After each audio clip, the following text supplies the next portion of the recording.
And we are live. So hello to Facebook and a big hello to Sophie Hannah, who is joining us.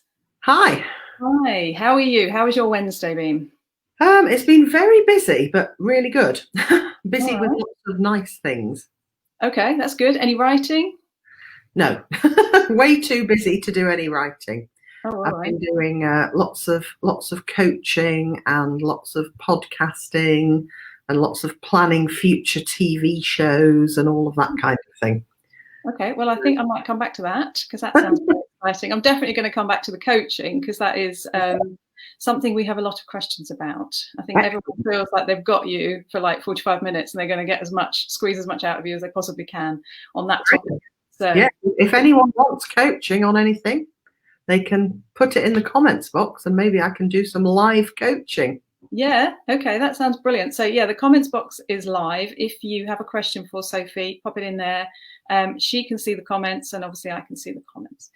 To give the full introduction though, Sophie Hannah is a poet whose first collection was published at the age of 24, a novelist with multiple bestsellers on the Sunday Times and New York Times lists. Her books have been adapted for TV and it sounds like more are coming.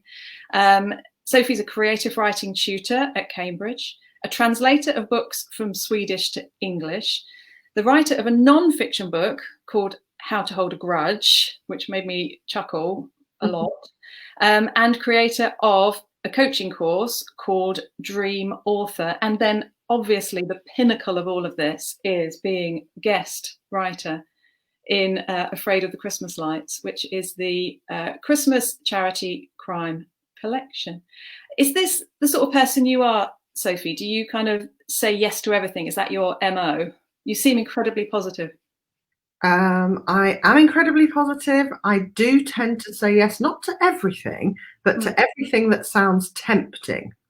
And I have a really strong streak of like unrealistic thinking. Like someone asked me if I want to do something. And although this has happened like 5 million times and I should have learned my lesson, I always think, does that sound like fun? And do I fancy doing it? And if it does and I do, then I say yes. And I think, oh, I'll fit it in somehow. And then I do fit it in. I mean, this is the problem, is that I say yes to all the things I fancy doing. And then because once I've committed to something, I want to deliver it, I do end up making it work. But what I'm starting to think is, probably it would be better for me if I was a bit less, oh yes, about everything. Because I end up having some days that like are just crazy because I'm doing so many things. So I need at some point to learn how to practice the art of constraint. But so far, I've got away with saying, oh, yes, to most things I want to do, which is great. Reading it's challenging, Yeah, I mean, reading, from the list obviously that I just read out, you're one of those people I just kind of think, does she have like more hours in the day than normal people? I mean, do you find that time is elastic, or is it just that you've become so efficient? I've had lots of practice. Well, firstly, I should say the most important thing is probably that I've built it up gradually. Sure. So at first, when I had my first crime novel published in 2006, my first crime novel did really well and it was kind of like a word of mouth bestseller, but I was still very new. And so people were still getting to know about me and reading my book. And so I didn't have an inbox full of 500 emails a day asking me to do things. And I remember vividly, after writing my first crime novel, pretty much all I had to do was write my second crime novel that was part of the 2-book contract. There were far fewer demands on my time. And this was when my kids were, let me think, 2006. My daughter was 4 and my son was 2. So in theory, that should have been a much busier time of my life. But actually, when they were 4 and 2, they were first of all at full-time nursery and then at full-time school. So I had all my time free to write. Now that they're teenagers, now they're 16 and 18, far more of my time is occupied with them, because when they were little and what they wanted was a bottle of milk or a change of nappy, I was like, I don't need to be doing this. Somebody else can take care of this. They can go to nursery.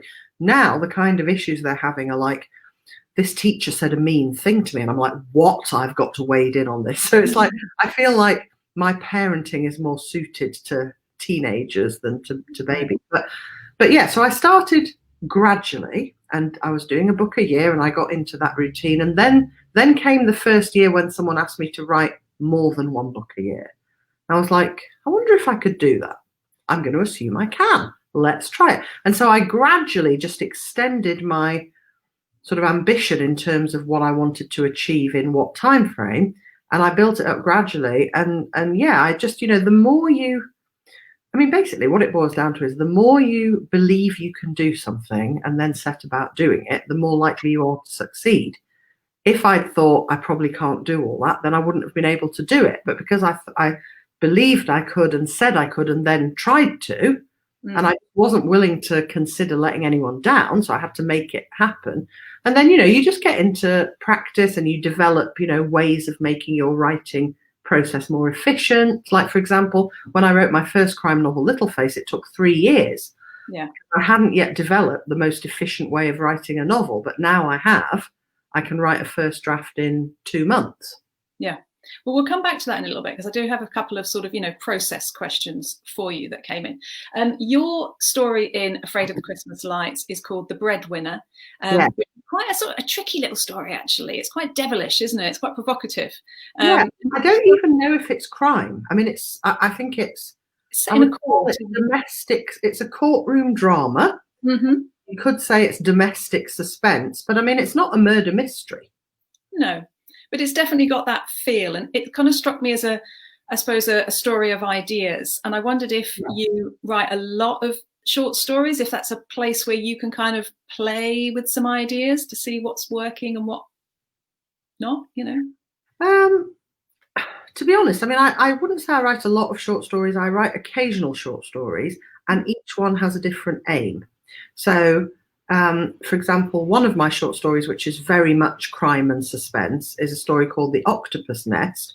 And that story, I just thought of a brilliant mystery hook and what I thought was a brilliant solution to go with it. And the motivation for writing it was just like, oh, imagine if this was the mystery and no one would be able to imagine how that could be resolved. And imagine if it was resolved like this. And I got excited about that story possibility. The story that I wrote for this anthology, The Breadwinner, was almost entirely the exploration of an idea and a sort of philosophical premise, but in the form of a courtroom story. Yeah. So every story starts from a different impulse. And is that the same? Is that true for novels as well? I mean, do you think they're fundamentally two different disciplines, or? It's not as true for the novel. I mean, so for my novels, I have to have two things before I start. One is a brilliant plot idea, and that can either be an idea for a brilliant hook or an idea for an ending that I think is very clever. So sometimes it's a motive for murder, sometimes it's the initial mystery, but there has to be a plot element that I am super keen on and unwilling to let go. Mm-hmm. My latest contemporary crime novel is a thriller called Haven't They Grown? And it starts with a woman seeing some children, her ex-best friend's children. She sees them after 12 years of not having seen them, and they look exactly the same as they did 12 years ago. So 12 years ago, they were 3 and 5 years old. She sees them 12 years later. They still look 3 and 5 years old. They haven't grown. They haven't aged.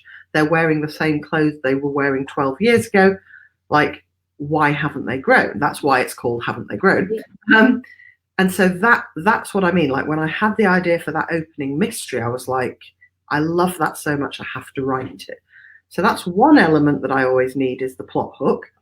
But the other element I always need is the kind of emotional obsession or theme. There's always, in all of my books, an emotional or psychological issue that I'm interested in exploring.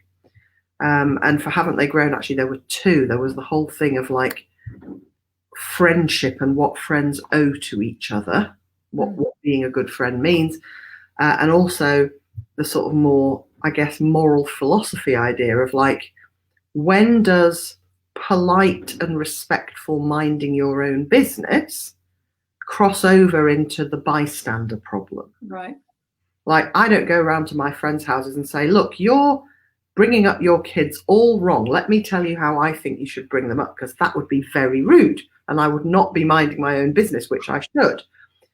But at what point does me not saying anything about my friends' parenting of their children become culpable and negligent if what I think they're doing is really bad? So in Haven't They Grown, Beth's husband, Dominic, just says to her, this is really weird. Children do tend to get older, and what you've seen is so weird. Let's just forget all about it and stay in our nice, comfortable, safe life. We don't know these people anymore. It's not our problem. And Beth is like, I am convinced something is terribly wrong.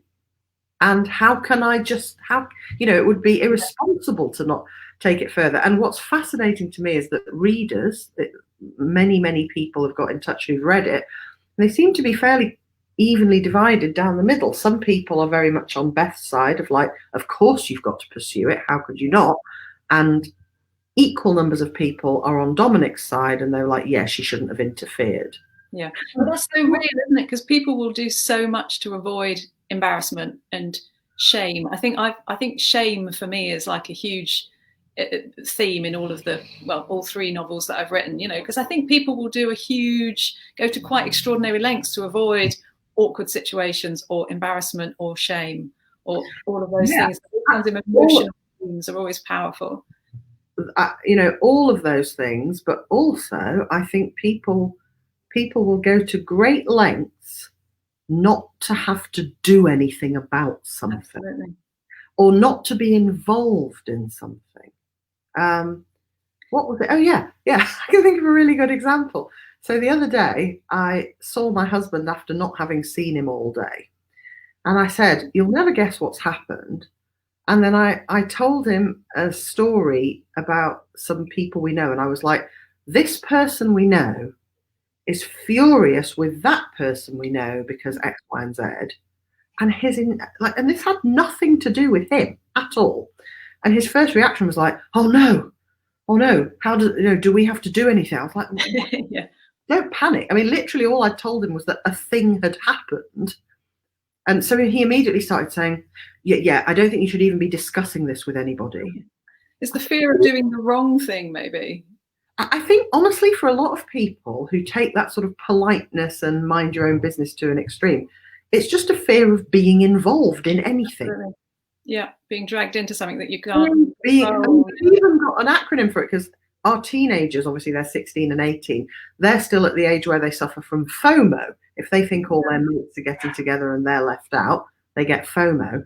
And my husband is always joking that he suffers from phobia, F-O-B-I, which is a fear of being involved. And I mean, there's almost nothing that he wants to be involved in.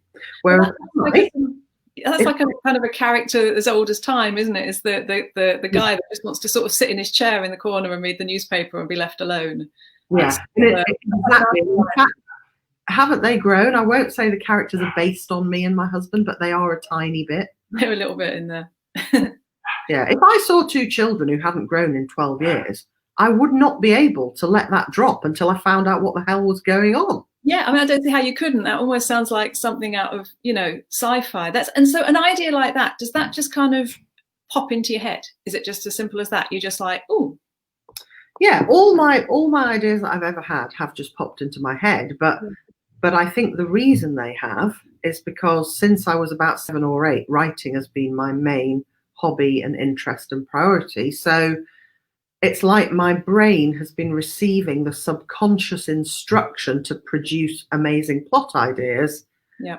Whereas there's whole other kinds of instructions it never receives. So it doesn't do those things. But I think if you subconsciously know that your job and purpose is to come up with story ideas, your imagination behind the scenes kind of gets to work and produces the ideas. Yeah. I get that a lot from deadlines, actually. I find that if I have a deadline for something, my brain will, remarkably come up with a story, something, a germ of something. It's just, the pressure is on. We should say hello to a few people that have joined us. Kieran, Claire is here.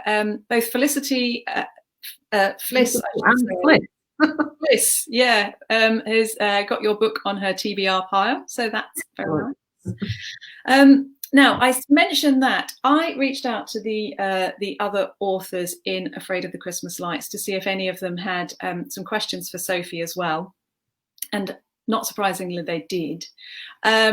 Victoria Selman, who's the organizer of Afraid of the Christmas Lights, and her story in it is called Hunted, which is a tense little chase through a forest. She was wondering, she asked why you think people love short stories so much, because they particularly seem to like them at the moment. I didn't know they particularly like them at the moment. I think the reason they like them is because the short story form, when it's satisfying, it's so satisfying. Like when you read a really brilliant short story, you get all of that sort of narrative satisfaction in a fraction of the time that it would take you to read a novel. And when it works, it's amazing. Having said that, I mean, I don't think this is true of crime short stories, which are generally, in my opinion, more entertaining, but there's a certain kind of short story that tries to get away with not offering satisfaction on a narrative level because it thinks it's a more highbrow genre than a novel. And I don't like those kind of short stories. But like if you think of some of the best short stories, like by Daphne du Maurier, Roald Dahl, people who really knew how to write a short story, it can be an amazing form. And some of my favorite things I have ever written have been short stories. Yeah. I think so as well. I was in fact, I was reading a novel the other day that reminded me of Brokeback Mountain. And that whole collection was incredibly powerful, and particularly that story. And, you think there was so much character, just pressed into it. I suppose that's a longish short story. It's almost novella length, but, there's so much in that story, so much atmosphere. It's incredible. So another one of our authors, Dom Nolan, his story in the collection is called Smithereens. That story opens with Santa driving off on a motorbike with a beautiful woman on the back, which I think kind of sums up the whole mood of Dom's story.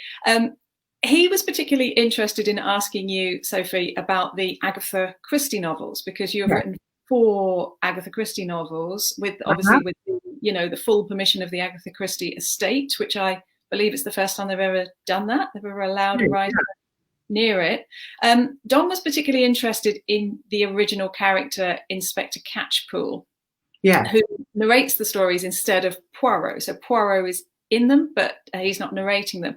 And, why did you do that, was what Don was asking. Was it to avoid sort of, comparisons with Agatha Christie, or avoid being sort of taken over by that voice of Poirot that we all sort of know too intimately? Well, the first thing to point out is that none of Agatha's Poirot novels are narrated by Poirot. So all of Agatha's Poirot books are either in the third person, with Poirot just as a character, or narrated in the first person by Captain Hastings, or on the odd occasion narrated by someone else. There's one work that's narrated by a character who's a nurse, but Poirot never narrates in the first person. So I had a choice, and I thought, what do I want to do? I didn't want to do third person because I do tend to prefer writing in the first person. And I thought, well, I don't want to try and do Captain Hastings and get his voice wrong, which I inevitably would have done, because since he's the narrator of the books he features in, what that means is that Agatha Christie's prose style is Hastings's voice.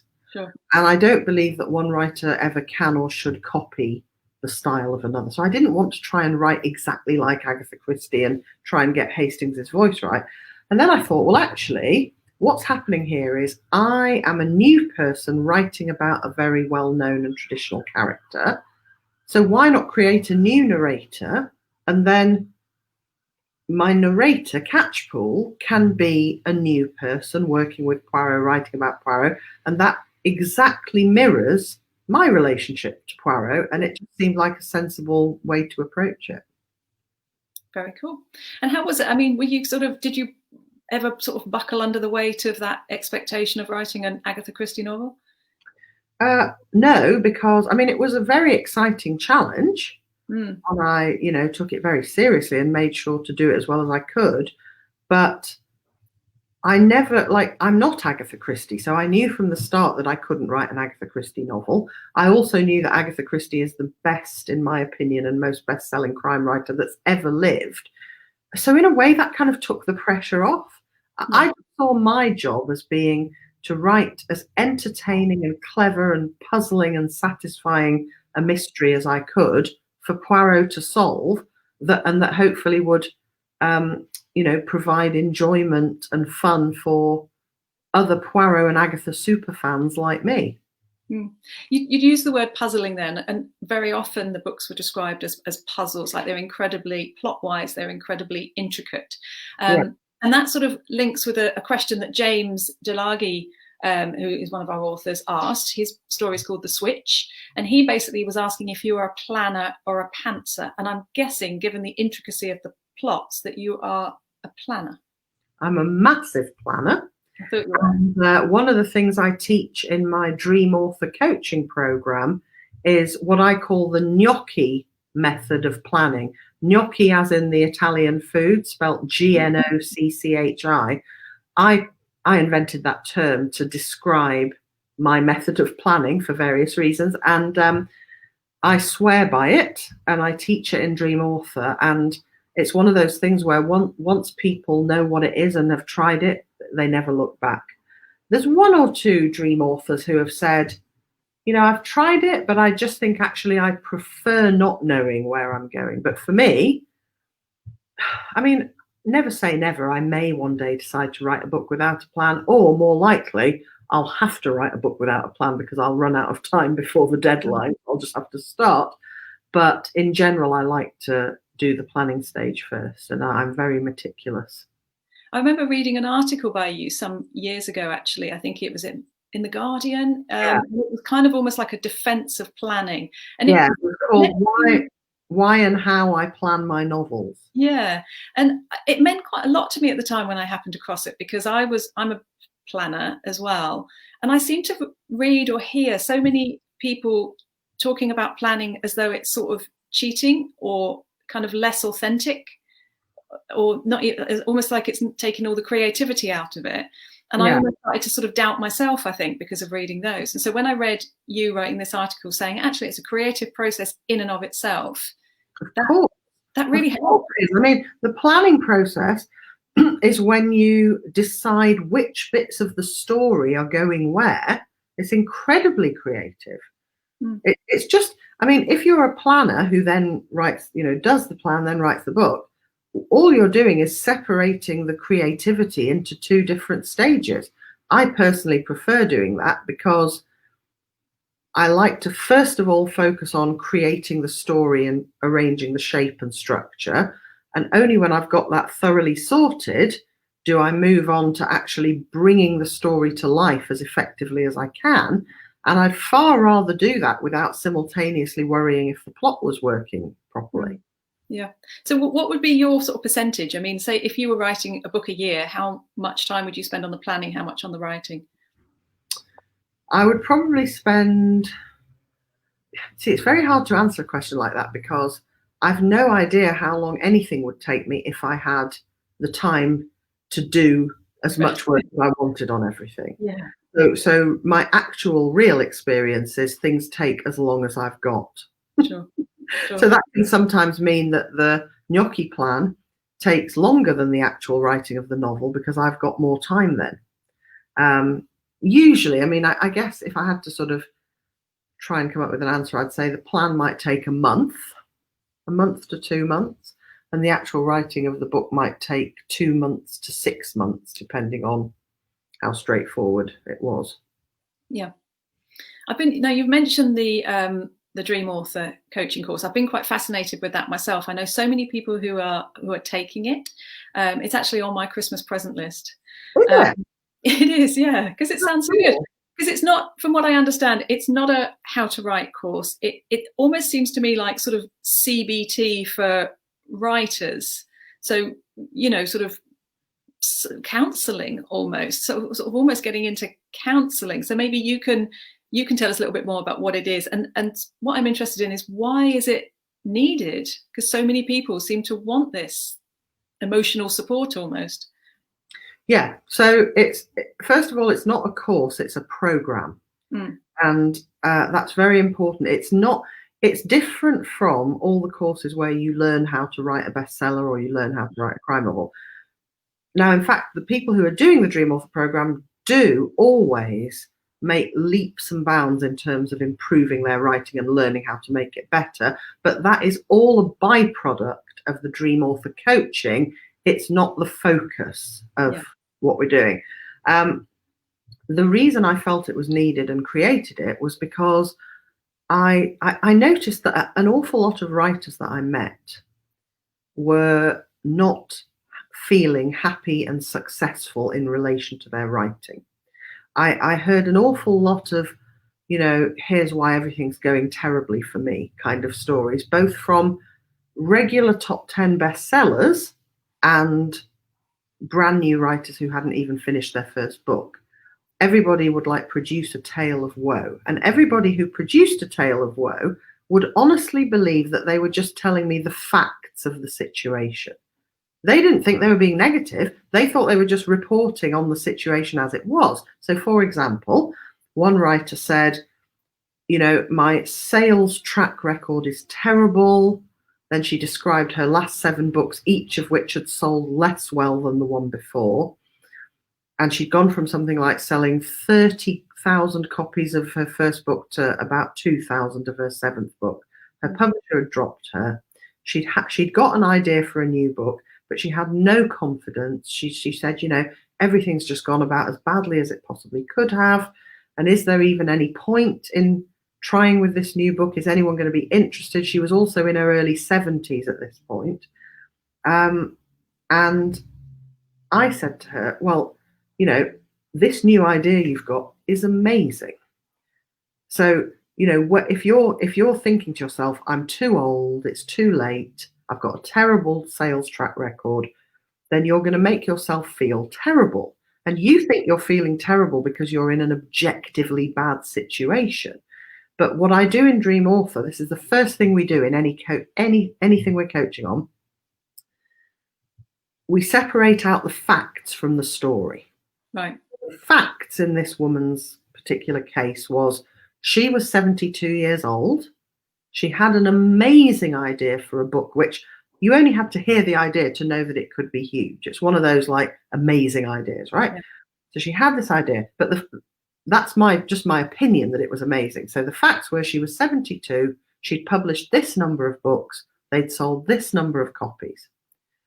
And those facts, when you say them like that, they're just a series of neutral facts. And what she didn't realize that there was an option as to how she thought about all of that. Right.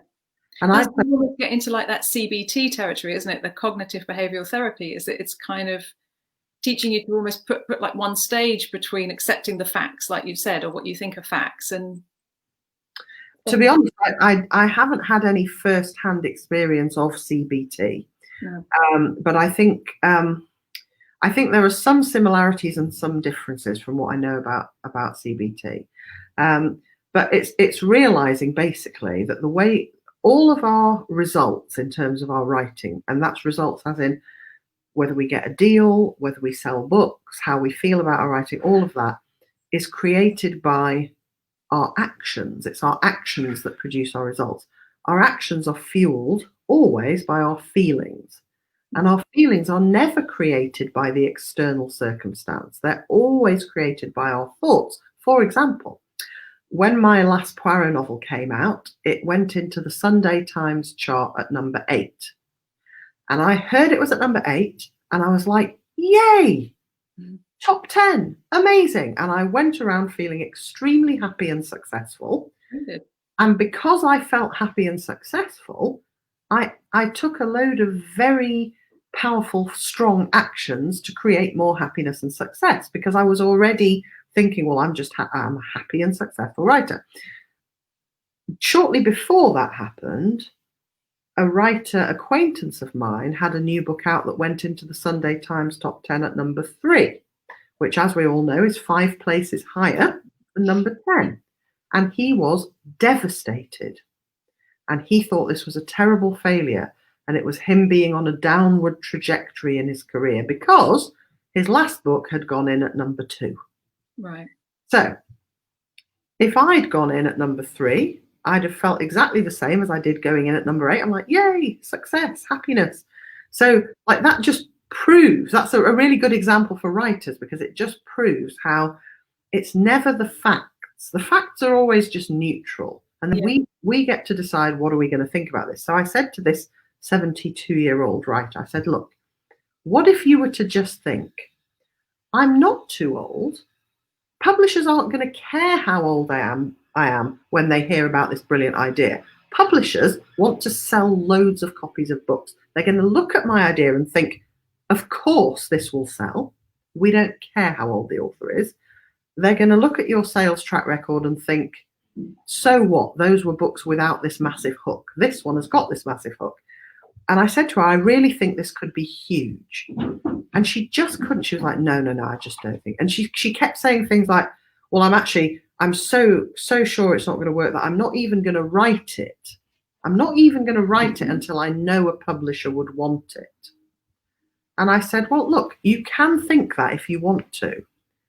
But like, do you really want to think that? What if you were to think, I want to write it because it could be huge and I want to give it the best possible chance? If you present a publisher, you have to believe in it. You have to be, this is another thing I teach in Dream Author, you have to be willing to be your own first believer and your novel's first believer. And I have so many of my Dream Authors say, well, I'm not really willing to work on this until an agent has said it's brilliant. And I'm like, well, okay, that's up to you, but it doesn't work like that. Yeah. We have to be the first one who says, this is brilliant. Look at me making it brilliant, doing all the work. Then other people get on board. Anyway, to cut a long story short, I coached this Dream Author. She ended up with an auction for this book. Brilliant. And she was offered a preempt deal of 400 grand. Ooh. And how I got her to that place was she just refused to believe that the book could be huge. So I said to her, okay, let's try and change this thought. If it's not plausible to you that the book could be huge, why don't you try practicing thinking, I don't believe this book could be huge, but Sophie does. Just practice thinking that for 2 weeks. Tell me if anything's shifted at the end of 2 weeks. So at the end of 2 weeks, she reported back and she said, it's really weird. I still am fairly convinced this book isn't going to work, but the fact that I've been repeating to myself that you believe it will and that it will be huge, it has altered things a bit, because I've started to think, well, Sophie knows as much about the literary world as I do, if not more. Mm-hmm. What if she's right? And that was just a tiny gap opening up that I could then go like, aha, well, what if I'm right? Why don't you write the book and we'll see if I am? So it's like, basically, Dream Author is all about like showing people and kind of training people and coaching people so that they always choose what they want to think and how they want to approach things with the aim of getting the success and happiness they want in their writing life. Sounds amazing. Heather Critchlow, her story is called Heavenly Peace. She asked a question kind of on that theme, really. She said, what tips do you have to maintain your confidence when you're going through the ups and downs? I mean, do you need a cheerleader? Are there other things you can do as well as that? So the first step is, and again, I teach all of this in Dream Author, the first step is to realize that our confidence in our book, in ourself, any kind of self-confidence like that, is not created by external success. So the question, feel that way, can't it? I mean, especially when there's sort of lists, and I mean, I noticed actually just before we spoke that Fiona Cummings, the author, had put out a tweet saying that she feels it was a tweet for her friends who don't have a book on one of the best of the year lists, because that can be quite crushing if you're always kind of left off. I mean, it can eat away at you, can't it? Those things. Only if it prompts you to think in a certain way about your situation. So let me give you a sort of random example. Well, let's say the Crime Writers Association Dagger Awards. They give out these awards every year to the best crime novels as chosen by the panel. So I've never won any of those awards, but not once have I ever made that mean anything negative about me. And I've never looked at that circumstance and had it prompt me to think, maybe I'm not good enough, maybe I haven't got what it takes. So we always have I know what you mean when you say it can feel that way. Of course it can, and it does to many writers. This is exactly why I created Dream Author, because what I want to show people is when you can look at a circumstance like that and choose on purpose to think a great thought that will make you feel brilliant rather than terrible, that affects how you approach and how you show up for all your writing stuff from then on. And if you're fueled by confidence and belief that you will succeed, you start to succeed. Yeah. Yeah. I had a friend who's a writer say to me, she was saying, oh, I've got a new book out and my publishers, haven't even shown me the cover, and they haven't said anything about publication, and they haven't sent me a present, and they haven't done this and they haven't done that. And I said, well, have you emailed them and said, hey, shouldn't you be sending me da da da da? And she sort of went, and so like, oh, how naive. And she said, Sophie, they're not going to respond to things like that from me. What you've got to understand is I'm not a very successful writer, and therefore they don't treat me like a successful writer. And I said to her, look, I know you think you're just telling me how it is and giving me the lowdown, but the longer you go on thinking I'm just not a successful writer, the worse you will feel about your writing situation. And from that discouraged feeling, you're not going to be able to produce the actions you need to create success. Yeah. I remember having an interview with you. I'm really evangelical about it. And this is why, Dream Author is a 14-month program, because when people first join, they hear me saying things like this and they nod and they look impressed and they say, yes, that makes perfect sense. But secretly they think it's all very well for her to say that, but she's only so confident really because she's successful. And that they think this can't work for me. It sounds great when she says it, but it can't work for me. And that is 100% not true, because I remember when I was trying to get my first crime novel published, it was called Little Face. And my then agent said to me, I don't like this book. I don't think there's anything good about it. I can't imagine anyone wanting to read it. It couldn't have been, a more potentially discouraging response. And I had a choice. And I remember I thought, I can either think, oh no, failed again, or I can think, I disagree. This is an amazing novel. I know that I just thought, I know that I'm going to be a successful writer. I don't care how long it takes. I'm always going to believe that I'm going to get there. And that belief is going to make me feel confident, and it's going to infuse all my actions. And it did. And so I was kind of thinking and feeling like a successful writer long before I was one. And once you learn the trick of doing that, then you increase your chance of actually seeing those external results and that external validation by 500%. And in nitty gritty detail. So people join and they go, yeah, I don't think I'm ever going to be able to do that. And I'm like, just wait. And by a few months in, they're like, oh, I get it now. And they're actually applying it and seeing how it's changing their results. Yeah.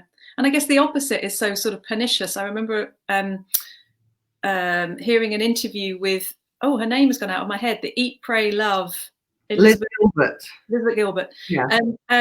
And she said, if you spoke to another person the way that you can sometimes speak to yourself inside your head, that person would tell you to off, but you that sort of negative voice inside your head, that narrator can be so brutal and so cruel, actually. And often we think we have to listen to it because we imagine that's just us being realistic. Talking straight to ourselves. It's no more realistic to guess negatively about the future than to guess positively. No. Every time we think, I need to be realistic, I probably will never be very successful. That's not being realistic. That's making a wild guess. No one knows what's going to happen in the future. So why not guess positive rather than guess negative? Yeah. And if we really believe in our future results and our future success, we're going to feel great right now. And we're going to be able to access the thoughts and feelings of a really successful writer. And that is going to produce the actions of a really successful writer, which is going to create the results of more success. And do you think the fact that, you know, so many people are kind of open to this now, so many people are looking to try and change their mindset, does that sort of reflect our times? Because obviously we are much more, generally in the whole of society, are much more aware of mental health now than we used to be, are much more self-reflective of it.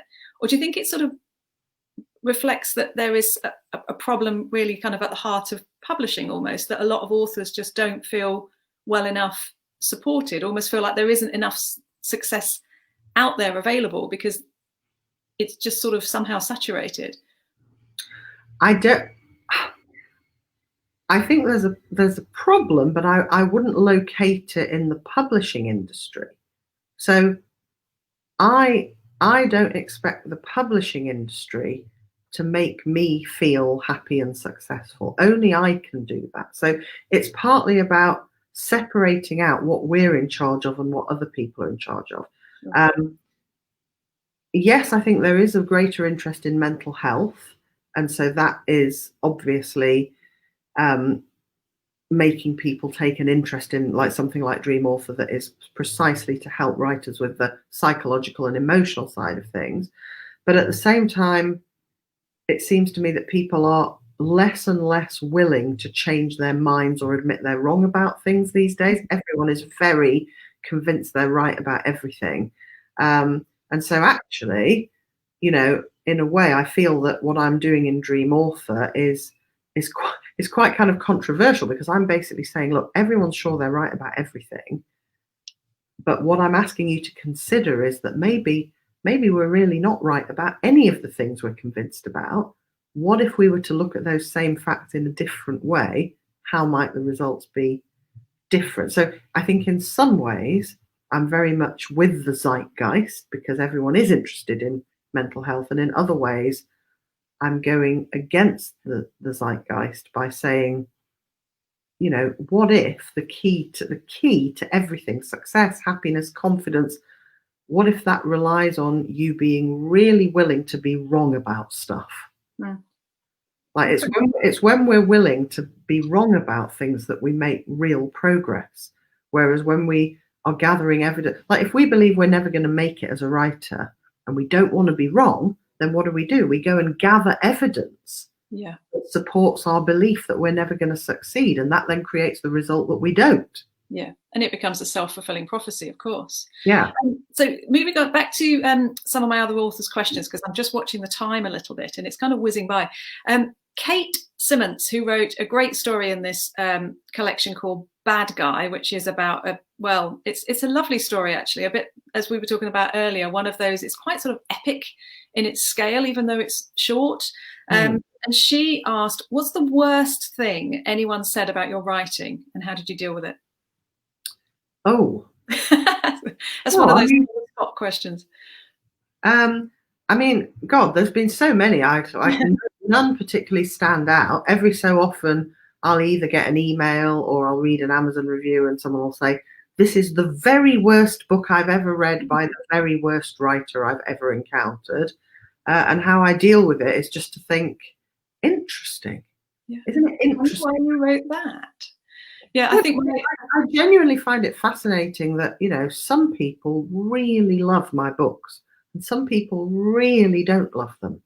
And like, isn't that interesting? It's the same book and you know, such wildly different reactions. So, you know, I don't get upset or discouraged if some people don't like my book. In fact, I think that's what should happen. What should happen is I write the book I want to write and I make sure it's what I want it to be as far as I can. And then the people who it's for, the people who are going to love it, that's who it's for. Yeah. It's not for the people who are going to hate it. Just like, you know, there's books that I can't bear. I can't bear Heart of Darkness by Joseph Conrad. I can't either. I hated that. I did that at university. But I mean, that doesn't mean it's not a good book. It just means I can't bear it. And our opinions of books are never really about the books. They're always about us and our books. And yet that book is probably one of the ones that has stayed with me for longest, The Heart of Darkness. Even though I hated it, it had such a strong impact. So, I mean, I personally, I hate a kind of a mediocre review. In a weird sort of way, I quite like a stinker, because it means that you've sort of provoked someone to have an emotional reaction. Whereas if someone's just a bit like, oh, this was meh, then I'm like, oh, that I find that actually quite painful. Yeah. But I think that in a way that the most sensible thing is to just think, it's just to, like, if I read a nice review of my book, I think, oh, that's nice, but I don't think it must be a masterpiece because that person thinks it is. And just the same, if someone doesn't like my book, I don't think, oh, it must be terrible. Yeah. Isn't it funny though, we give more weight to the negative than the positive, especially I think with reviews. Again, that's a choice, right? I don't.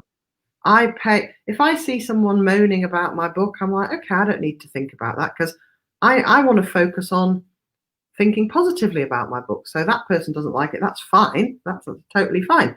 But I always give more weight to the positive. And we can do that inside our own heads as well. Because our brains throw up a mix of positive and negative thoughts. We pay far too much attention to the negative ones when really we should be giving equal or more airtime to the positive ones. Yeah. Do you read reviews? Do you avoid them? Yeah. Oh God, no, I don't avoid them. I don't read them all the time because I'm just way too busy. But every so often, if someone draws one to my attention, or if I've got a spare 2 minutes, I'll have a look to see if there's any new ones. And I'm always fascinated by them, whether they're positive or negative. It's just really interesting to see what people are saying. But I never take it personally. And I never think this is about my book. I always think this is about what's going on in their brain, whether it's positive or negative. Yeah, it's a sort of takes two to tango thing, isn't it? Rachel Block wrote a story for the collection called Driving Home for Christmas. Her book has a sort of almost like an avenging angel thing going on, which goes through quite a few of the stories. There seems to be something about Christmas that sort of brought out the idea of sort of revenge, people, sort of redemption as well. You know, I suppose it's that end of year. And Rachel asked, do you have a favourite family Christmas tradition? Yes. Every year at Christmas, my family plays a game, which is imaginatively called The Game. And I think there's a board game that's similar to it, but we learned it as a non-board game. Basically, you get into teams and you write down famous people, places, books, anything that everyone's guaranteed to have heard of. You write down 5 each of those on a bit of paper, on strips of paper. You fold them all up, put them in a hat. And then when it's your team's go, one member of the team has to pull out the bits of paper and describe what's on the paper to the other team members.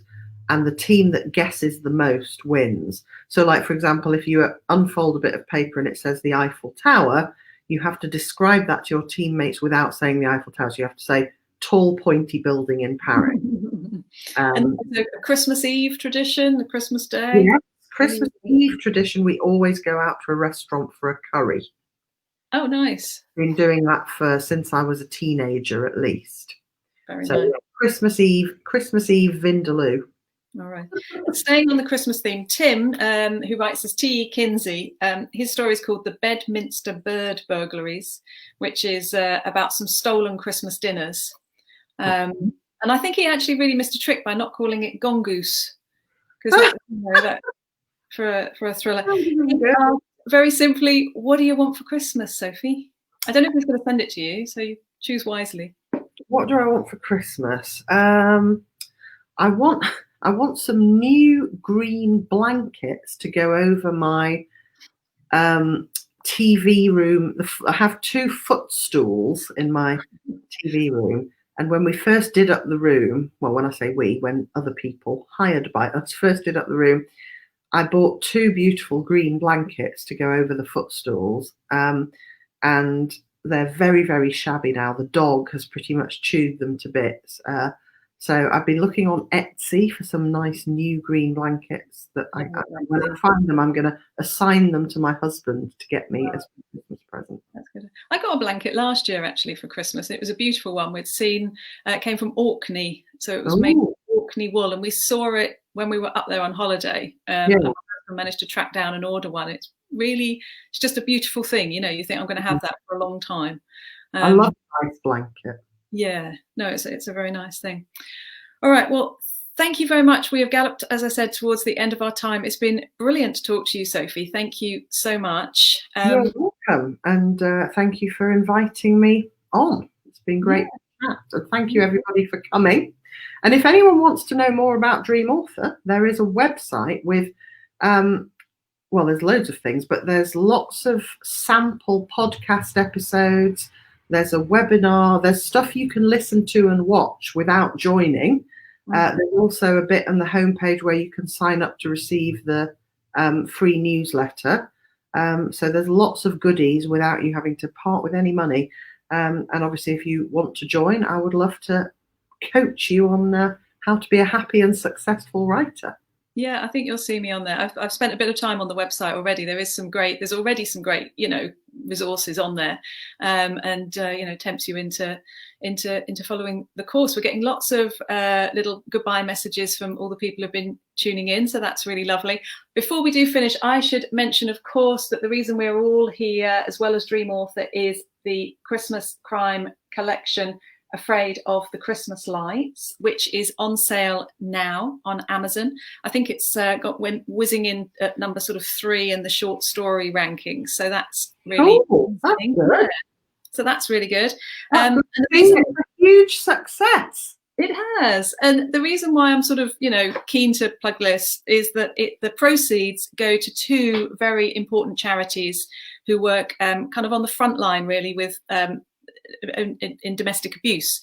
So one is called ESTAS, which is the East Surrey Domestic Abuse Services, and they're a really small charity who sometimes struggle a little bit to get funding because they're smaller, but they do some great, really practical work with people who are trying to get themselves away from an abusive situation.